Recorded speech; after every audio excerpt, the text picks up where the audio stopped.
आज का हमारा टॉपिक है इंडोक्राइन ग्लैंड अर्थात अंतःस्रावी ग्रंथि। और इसमें हम जानेंगे हमारे शरीर में कौन सा अंतःस्रावी ग्रंथि है और उसका क्या काम है। और इससे पहले हम बता दें कि आज का हमारा टॉपिक जो है क्लास 10 का कंट्रोल एंड कोऑर्डिनेशन चैप्टर से है, जो कि मोस्ट वीवीआई है। और मैं अपना परिचय बता दूं, मैं Pinku Kumar Chaurasia from super 20 science classes. तो बात करते हैं कि सबसे पहला होता है थायराइड ग्लैंड। थायराइड ग्लैंड और थायराइड ग्लैंड जो है ये गर्दन में होता है और यह एक विशेष प्रकार के हार्मोन का स्राव करता है जिसका नाम होता है थायरॉक्सिन। ये थायरॉक्सिन नामक हार्मोन का स्राव करता है। अब थायरॉक्सिन नामक हार्मोन जो है ये शरीर में क्या करता है, तो इसका जो मेन काम है ये बीएमआर अर्थात बेसल मेटाबॉलिक एक्टिविटीज को कंट्रोल करता है। अर्थात ये कार्बोहाइड्रेट, प्रोटीन, वसा को तोड़ने का काम करता है। तो ये अभी हम जाने कि थायराइड ग्लैंड जो है थायरॉक्सिन नामक हार्मोन का स्राव कर ये शरीर में कार्बोहाइड्रेट, प्रोटीन और फैट का डाइजेशन करता है। अब जो है ये दूसरा हार्मोन है मास्टर ग्लैंड अर्थात पिट्यूटरी ग्रंथि। ये जो है शरीर का मास्टर ग्लैंड क्यों है, कई बार जीके जीएस क्विज कंपटीशन में आपसे पूछेगा कि पीयूष ग्रंथि को, पिट्यूटरी ग्रंथि को मास्टर ग्लैंड क्यों कहते हैं। तो इसका आंसर होगा ये सभी ग्लैंड को क्या करता है, कंट्रोल करता है। यानी मास्टर ग्लैंड उसको कहते हैं जो मालिक की तरह बाकी सभी ग्लैंड को नियंत्रित करने का काम करता है। ये हो गया। अब ये कहाँ होता है, तो ये होता है आपका ब्रेन में होता है, अर्थात यहाँ होता है। अब ये क्या करता है, ये शरीर में ग्रोथ हार्मोन रिलीज करता है और यदि शरीर में ग्रोथ हार्मोन की कमी हो जाए तो व्यक्ति जो है बौनापन का शिकार हो जाता है। यदि शरीर में ग्रोथ हार्मोन ज्यादा रिलीज होने लगे तब जो है गिग्नेटिज्म यानी लंबेपन का बीमारी हो जाएगा। ये दोनों ही स्थिति नुकसानदायक है। यदि कम होगा तो बौनेपन का शिकार हो जाएगा, यदि ज्यादा होगा तो लंबेपन का शिकार हो जाएगा। अब है एड्रीनल ग्लैंड। रीनल ग्लैंड ये जो है एड्रेनलिन नामक हार्मोन का स्राव करता है जो किडनी के ऊपर पाया जाता है। किडनी के ऊपर पाए जाने वाले ग्लैंड को एड्रीनल ग्लैंड कहते हैं और यह जो है एड्रेनलिन नामक हार्मोन का स्राव करते हैं। अब ये क्या करता है, इस ग्लैंड को हम इमरजेंसी ग्लैंड भी कहते हैं। यह जो है शरीर में ब्लड प्रेशर,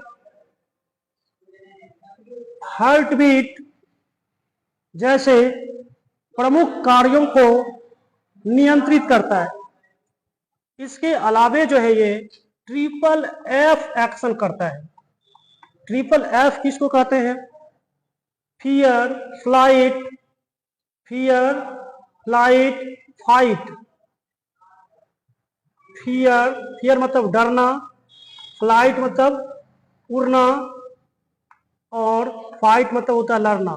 तो ये तीनों ही स्थिति जो होता है आपातकालिक होता है, अर्थात इमरजेंसी कंडीशन होता है। यदि किसी से डर रहे तो हमेशा नहीं डरेंगे। उड़ना है, यदि कहीं आग लग जाता है, छत पर से कूदने की बात आता है तो ये तत्कालिक बात आती है। फाइट, गुस्सा बहुत कम देर के लिए आता है। तो ये सब कंडीशन को शरीर में एड्रेनलिन नामक हार्मोन कंट्रोल करता है। तो ये जान गए। इसके बाद हमारा आता है, इसके बाद जो है नेक्स्ट यदि बात करें पैनक्रियाज आता है, अग्नाशय जिसको बोलते हैं। ये पैनक्रियाज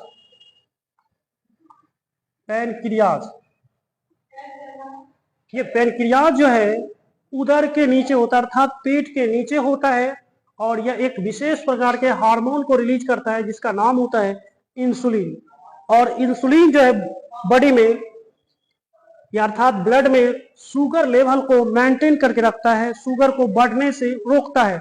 यदि शरीर में शुगर बॉडी में इंसुलिन की कमी हो जाए तो आदमी को डायबिटीज नामक रोग होता है, अर्थात मधुमेह का शिकार हो जाता है। तो इंसुलिन, जब व्यक्ति को मधुमेह का रोग होता है तो डॉक्टर बाहर से इंसुलिन का सुई लगाता है। तो ये आपको बार बार ये क्वेश्चन पूछा जाएगा कि मधुमेह के पेशेंट को इंसुलिन का सुई क्यों लगाते हैं। तो इंसुलिन जो है शरीर में शुगर लेवल को मेंटेन करने का काम करता है।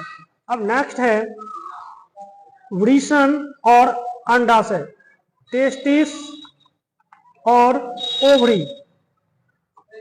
टेस्टिस नर का प्राथमिक जनन अंग है और अंडाशय जो है मादा का प्राथमिक जनन अंग है। ये पेट के निचले हिस्सों में पाया जाता है, अर्थात जो है ये पेल्विक रीजन में पाया जाता है, श्रोणि वाले भाग में पाया जाता है। अब इससे एक विशेष प्रकार के हार्मोन का स्राव होता है जिसको टेस्टोस्टेरोन कहते हैं, जो वृषण के द्वारा रिलीज होता है। और अंडाशय के द्वारा एस्ट्रोजन नामक हार्मोन का स्राव होता है, जो कि जो फीमेल का सेक्स हार्मोन है, और टेस्टोस्टेरोन मेल का सेक्स हार्मोन है। ये जो है सेकेंडरी सेक्सुअल कैरेक्टर में के डेवलपमेंट में मदद करता है, अर्थात द्वितीय लैंगिक लक्षण का विकास करने में मदद करता है। अब द्वितीय लैंगिक लक्षण है क्या? वैसा लक्षण जो व्यक्ति में जन्म के बाद विकसित होता है और जिससे पता चलता है कि व्यक्ति नर है या मादा है। जिस चीज को देखकर ये चीज पता होता है, जिस गुण के कारण, इसी गुण को हम यौवनावस्था अर्थात द्वितीय लैंगिक लक्षण कह सकते हैं। तो आज का टॉपिक हमारा ये अंतःस्रावी ग्रंथि था। तो यदि आपको यह वीडियो अच्छा लगे तो आप हमारे फेसबुक पेज को ज्यादा से ज्यादा फॉलो करें, लाइक करें, कमेंट करें। यदि आप हमारे यूट्यूब चैनल से देख रहे हैं तो ज्यादा से ज्यादा सब्सक्राइब करें, लाइक करें, कमेंट करें, एक दूसरे को शेयर करें। तब तक के लिए बाय, धन्यवाद।